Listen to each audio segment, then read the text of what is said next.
thank you, Yoram, and thank you to the organizers for the invitation to address this truly important conference. It's an honor, truly, and a personal pleasure to be here with all of you and so many leaders of the conservative movement. The United States today faces greater danger than at any time for at least a generation, and quite possibly back to the Cuban Missile Crisis, if not before. We have become accustomed to judging such rhetoric as absurdly exaggerated. And it was ridiculous to say this about the year 2005, as some did. But today, it's actually true. It's not hyperbole to say that we now face what Winston Churchill called a world crisis. Indeed, President Trump is absolutely right to say that we risk being on the precipice of World War III. The list lies by now distressingly familiar. A massive China preparing for large-scale confrontation with the United States. A revanchist Russia engaged in the largest war in Europe since the Second World War, one that doesn't currently appear on a trajectory to end. A North Korea with the ability to strike the American homeland with nuclear weapons and an increasingly belligerent government. An Iran that's supporting terrorist groups, the mass murder of Jews in Israel, and on the verge of developing an atomic bomb. Terrorist groups, mass unchecked migration across our border, the potential for smaller wars in South America, Central Asia, and beyond, and at home, fiscal crisis looming, deindustrialization, war weariness, the list goes on. But it's not enough to recognize how bad things have gotten. The next conservative administration is going to have to do something about it.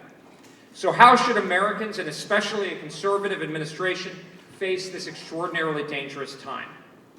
Now, let me stress that I do not speak for anyone other than myself on this. My own strong conviction, though, is that a strategy founded in conservative realism, one that's characterized by strategic prioritization, is the best foreign policy. Indeed, it's the only prudent one for Americans in this dangerous time. Why? Now, I think it'll be abundantly clear to this audience why a strategy based on progressivism or left liberal internationalism is not suited for our time. We can see today its perilous and poor results. Overextension without strength, wildly ambitious goals, a gauzy conception of the sacredness of alliances without real strength or prudence to back it up, sacrificing Americans' interests for good press. This policy finds us now in deep rivalry in multiple directions, committed almost everywhere, but lacking the mobilization of national power or the clarity of purpose to align serious means to reasonable ends. In a word, a foreign policy of ambitious goals, underwritten more by high rhetoric than real force and resolve. This foreign policy has left us dangling on the edge of the cliff, at risk of staggering into multiple wars, but not prepared for them. We need a fundamental change before we fall off this cliff. So what are the plausible strategic options for conservatives for such a change? I would identify three schools of thought placed broadly along a spectrum. This spectrum is oriented on the central question, the key question of what one thinks America can and should do in the world. On the one extreme is primacism, the view that the United States can and should be the global hegemon, the world policeman.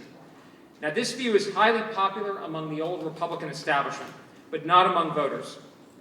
Primacism is most closely identified with a hawkish liberalism. It's generally based on the idea that the United States cannot be safe unless all the rest of the world is liberal. At minimum, even without such an ideological dimension, it calls for dominance everywhere. On the other extreme, I'd put genuine isolationism, which has rising purchase among the voters, but almost no support in the elite. Now, let me be clear about the use of the term isolationism. There's a lot of very unfair throwing around of the term isolationist to slander people who merely have a justified skepticism of military over-interventionism, a skepticism which I very much share. Now, what I'm referring to here is actual isolationism, the idea that the United States would be best off withdrawing from the world in security terms. Such isolationism, which is actually quite rare to find in the public policy debate, is most closely identified actually with libertarianism. It's linked to the idea that if the government just backs off, then a self-generating stability will ensue. In between these two, I would put a strategy of prioritization. Now, a strategy of prioritization flows directly from what I would describe as conservative realism. The core of conservatism is making the best of the world as it is. That's why prudence is a core conservative virtue. Realism, meantime, is about accurately seeing the world as it is. So, in a very real sense, a true conservative must be a good realist. Now, if you're a conservative realist, you understand that some threats matter more than others, that power has limits, and that a proper foreign policy should focus our nation's scarce resources on protecting the things that are most important for Americans. Such realism is especially crucial today because the consequences of getting things wrong now are far graver than they were, say, a generation ago.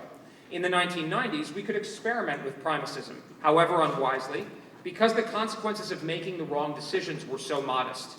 We were by far the world's strongest power, and most of the world's other significant powers were either allies or pliant. Now, that's obviously not the case today.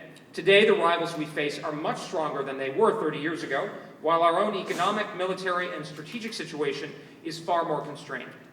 Our margin for error, then, is much narrower. If we pursue a mistaken policy now, one that does not match the reality of the world situation and the resources and resolve we have available with reasonable and realistic goals, we risk not only the frustration and failure of the last generation's Middle East wars, as real as those were, but World War III, and we might lose that war with absolutely devastating ramifications. Therefore, we must not err.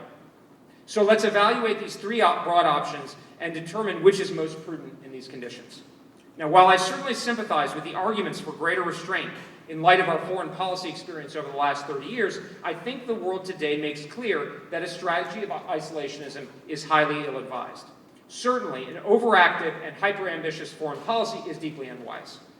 But conservatism also recognizes that simply withdrawing does not yield a good outcome. In the international arena, conservatives recognize that both human nature and structure mean that simply withdrawing from the world, especially Asia, would yield the field to other states, most of all China, that would put that power to their own purposes, not ours. For instance, no rightly ambitious American reindustrialization program is feasible if China dominates Asia, the world's largest market area, and thus the global economy. So I think we can dispense with isolationism as a plausible option. More significant in the public debate, however, is a strategy of primacism. In fact, many on the right advocate for this strategy, and these voices remain powerful. But I think that the reality of our situation makes clear how inadvisable a strategy of primacism is right now. I would even put it this way. I don't think a strategy of primacism is even possible, let alone wise. Why is this? Well, a clear look at the situation both abroad and at home makes it clear. Abroad, we are no longer so dominant as we were in the past. This is not to lash ourselves on the back, but the truth is that China, above all, is a far larger industrial power than we are. We're roughly a fifth or a quarter of global GDP, but China's roughly the same, with a highly impressive technological capability. At the same time, global wealth and power are shifting from our established allies in places like Europe and Northeast Asia toward regions like South and Southeast Asia. Thus, we simply don't have the power to impose our will on everybody else. Indeed, we could not successfully do this even in the so-called unipolar moment. So what possible basis do we have to think that we could do so now? Indeed, the deepening rivalry with China, the persistence of the war in Ukraine, and the opposition of other smaller powers like Iran, North Korea, and even the Houthis shows how disconnected from reality a strategy of primacism actually is. Looking at home, we can see further reasons why it doesn't make sense. We are already at historic levels of debt and deficit spending. Thus, there are significant constraints on how much more we could spend on our military without either cutting entitlements or sharply raising taxes, neither of which appears appealing to Americans or appears to be seriously on the political agenda. At the same time, credible sources have called our military readiness atrocious, and our defense industrial base has been thoroughly hollowed out and atrophied by a generation of deindustrialization. Even huge amounts of money being injected on behalf of Ukraine over the last 2 years has not even come close to fixing the problems between what we can produce versus what our military is being expected to perform. Meantime, the American people are justly war-weary after the hyper-ambitious military interventions and nation-building campaigns that primicists themselves advocated for. There is thus a yawning gap between the extraordinarily expansive ends that primacism promises on the one hand and the reality of what our economy, people, and military can and are likely willing to do in the face of capable and resilient rivals. Don't take it from me. The Defense Department under both the Trump and Biden administrations have made clear that we do not have a military equipped or ready to take on more than one major war at a time, let alone the 3 or 4 that primicists often want us to fight. Meantime, even if we did get the huge infusions of money primicists advocate for, It's not clear it would fix many of our military and industrial problems. At best, they would take years to pan out.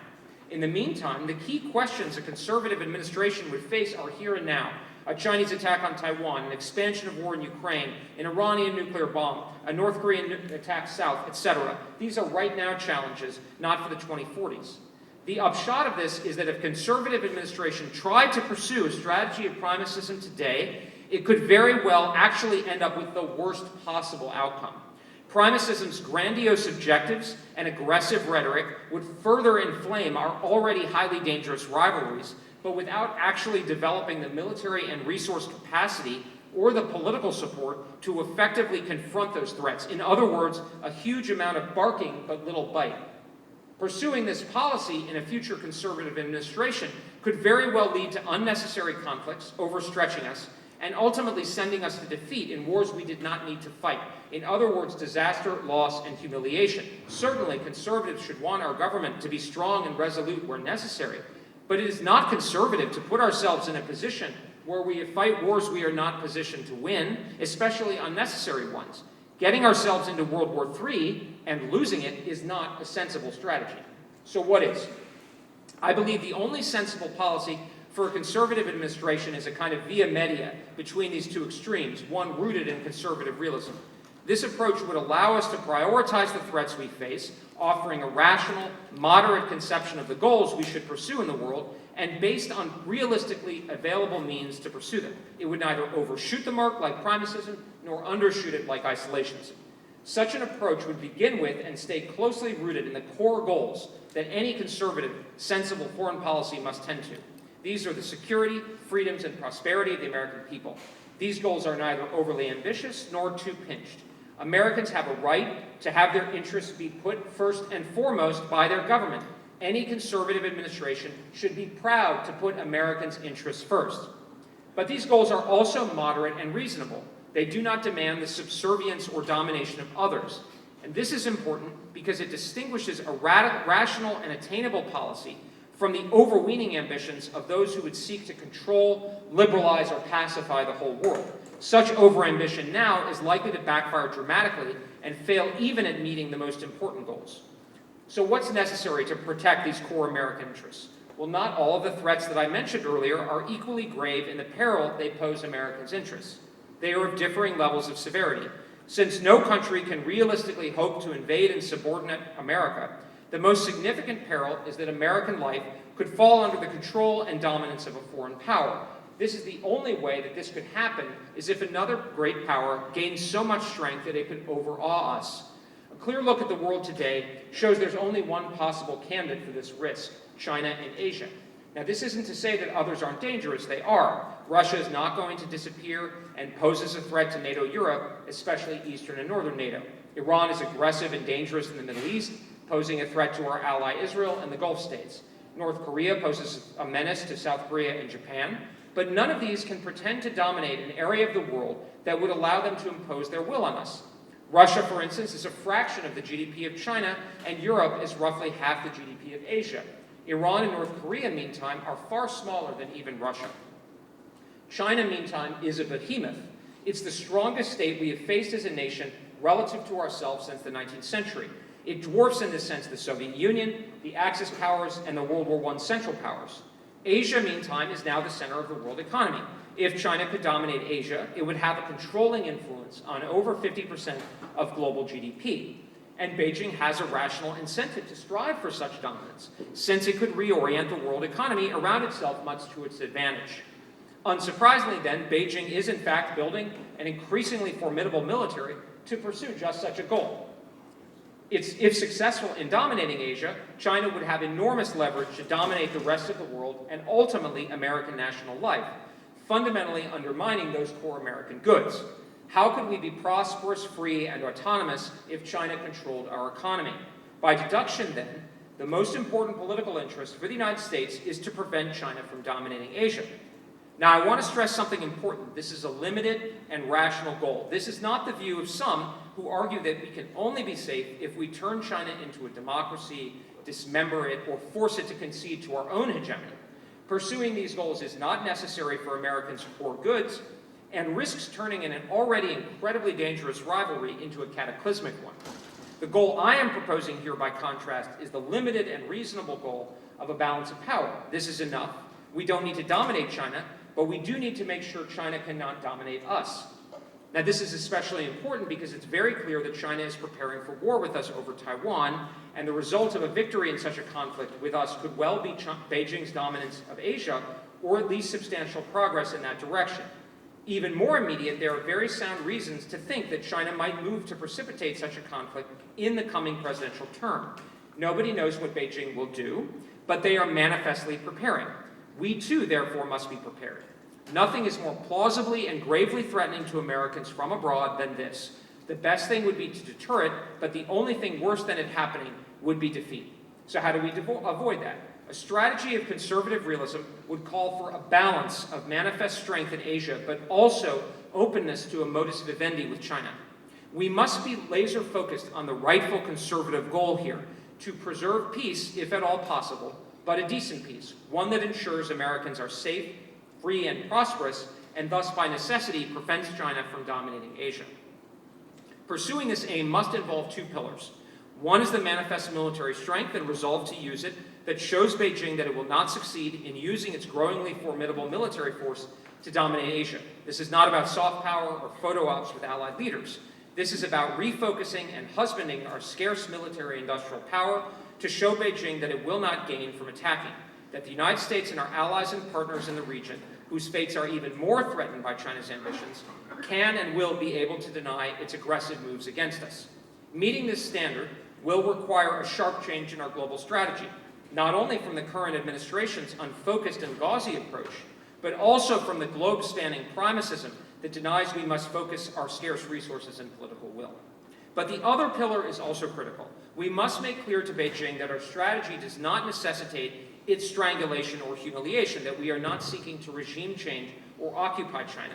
We do not need to dominate China, rather we must make sure it cannot dominate us. Instead, we're seeking a balance of power, one in which China is not humiliated, but in which it must respect our interests, including our core interests in reindustrializing and strengthening our economy. Now, making this policy work vis-a-vis China will not be easy. It will require fundamental reprioritization, not only of our military forces, but of our political and diplomatic capital, truly putting this most significant foreign security challenge, along with defending the homeland, at the forefront of our security policy. But it will not require abandoning secondary and tertiary priorities. This is because a strategy of prioritization does not simply throw these secondary interests to the wolves. Rather, it looks for other practical ways to address them. Fundamentally, even as we can remain engaged in a more limited way in secondary theaters as we refocus on China, this approach counsels getting our allies to do more to help address shared interests, an important theme this week with the NATO summit. Primacism, by definition, on the other hand, seeks American hegemony, enabling free riding by and even enfeebling even our wealthy allies. Weak allies are a feature, not a bug, of primacism, since the point is to try to, futilely, make America dominant everywhere. Isolationism, meantime, expects too much of allies who in Asia are too weak to stand up alone to a superpower like China.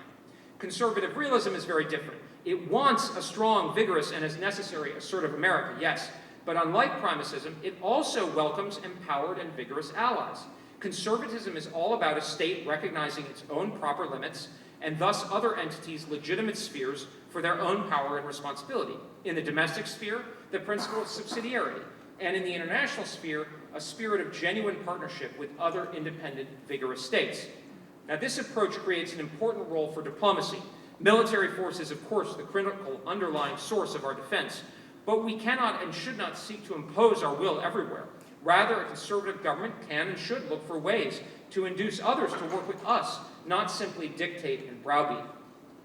This overall approach gives a clear agenda for the next conservative administration in America.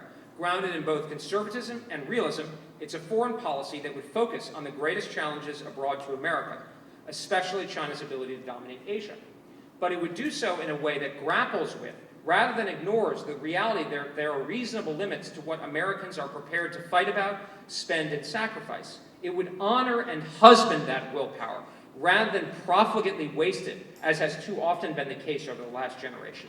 Meantime, it would enable and empower other states to work more effectively and capably with us, seeking partners, not dependencies, and working with them where their interests are focused and with respect for their autonomy and own traditions, not trying to impose our will, let alone a particular progressive model on them. This would see a coalition of empowered states together and more equitably promoting a world consistent with both their and our own interests. I believe this strategy would achieve the best results for Americans and be the most consistent with sound conservative principles. Most importantly, this strategy would stand the best chance of ensuring the goal, the great conservative goal, a decent peace.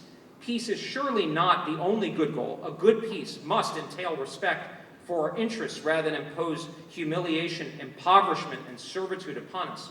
But peace is a very great good, and it cannot be taken for granted today. There is a massive war in Europe and ongoing conflict in the Middle East, while there are rumors of war in the Korean Peninsula, Central Asia, and even South America. Most perilously, for the first time in a generation, there is a very real chance of great power war, in this case against China, and there is also a very real chance we could lose it. In the face of this exceptionally dangerous situation, conservatives and realists should all understand that a decent peace can only be preserved through strength. There is deep truth to peace through strength. As Clausewitz said, the best strategy is to be very strong. But strength alone is not enough. And indeed, we must recognize we cannot simply overpower our rivals, especially China, but nor do we need to. If we want peace, as we most certainly should, we can and should focus our own ambitions and demands. Fortunately, a foreign policy of conservative realism, of prioritization and balance of power, allows for this. It means building our strength and our coalition, but also proportioning our goals, clearly aligning the measures we take to these reasonable aims, and without giving in on our own legitimate interests, finding where we might come to a modus vivendi with rivals. This offers the best way for avoiding the scourge of great power war while protecting America. Thank you very much.